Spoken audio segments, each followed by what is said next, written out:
Hello friend, आज मैं आपको संक्षारण और विकृत गंधिता के बारे में समझाऊंगा। ठीक है।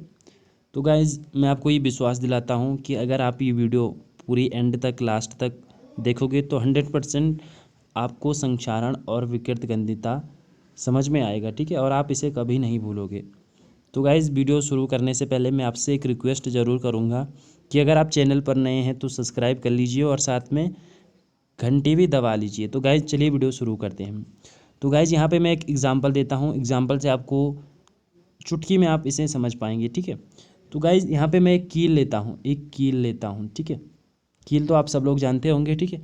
और मैं क्या करता हूँ कि इसे 15 से 20 दिनों तक, ठीक है, मैं क्या करता हूँ कि 15 से 20 दिनों तक इसे वायु में छोड़ देता हूँ, खुला छोड़ देता हूँ, मतलब वायु में खुला छोड़ देता हूँ। ठीक है। तो जैसे ही 15-20 दिन या उससे ज़्यादा कंप्लीट हो जाते हैं, तो जब मैं उसके बाद इसे देखता हूँ, ये वाली कील, ठीक है, ये वाली कील जब मैं देखता हूँ तो मुझे क्या दिखता है कि इसके बाहर एक परत सी बनी हुई है। ठीक है, परत सी बनी हुई है। तो इसी प्रक्रिया को हम संक्षारण कहते हैं। समझ में आ गया क्या है संक्षारण? कि एक बाहर एक परत सी बन जाना, वायु के कारण या किसी अन्य पदार्थ से एक परत सी बन जाती है, इसे ही हम संक्षारण कहते हैं। ये तो एग्जाम्पल के थ्रू था। अब देखिए परिभाषा के क्या कह रही है। तो परिभाषा आपकी कह रही है कि जब किसी धातु की सतह, क्या कह रहा है कि कोई धातु है, कोई मेटल है, उसकी सतह वायु, जल अथवा अपने चारों ओर उपस्थित अन्य पदार्थ द्वारा अभिकर्मित हो जाती है तो यह संक्षारित कही जाती है।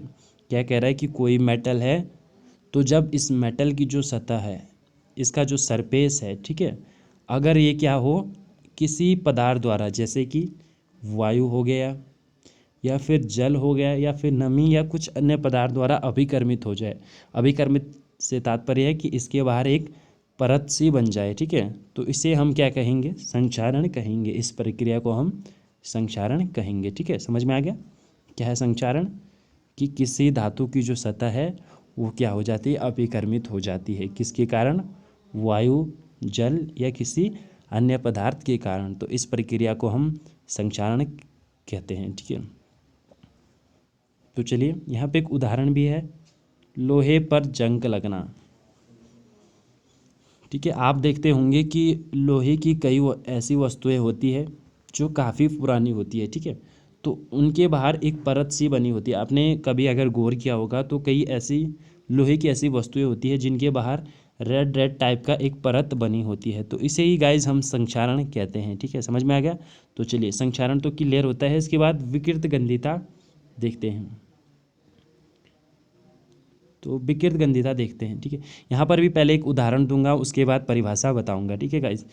तो गाइज, मैं क्या करता हूँ कि एक चिप्स की थैली लेता हूँ।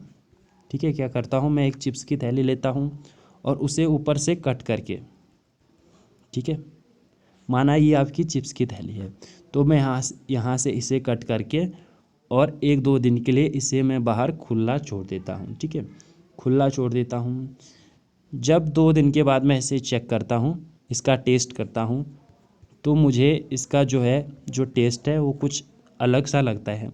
मतलब इसका टेस्ट कुछ चेंज सा लगता है।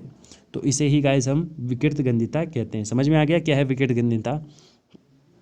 ठीक है। तो यहाँ पे परिभाषा देख लेते हैं कि जब किसी वसा तथा तेल युक्त वस्तु को, मतलब कोई ऐसी वस्तु जिसमें क्या हो, तेल हो या फिर वसा युक्त हो, ठीक है, को लंबे समय तक रखने पर, जब हम उसे क्या करेंगे, लंबे समय तक खुला रख देंगे, ठीक है, तो इनका ऑक्सीकरण हो जाता है, जिस कारण इसका स्वाद एवं गंध भी बदल जाती है। क्या कह रहा है कि जब कोई वस्तु जो कि कैसी होती हो, तेल युक्त हो या फिर वसा युक्त हो, ठीक है, अगर हम उसे लंबे टाइम तक रखें, लंबे टाइम तक, तो उसका क्या होता है, स्वाद और रंग बदल जाता है।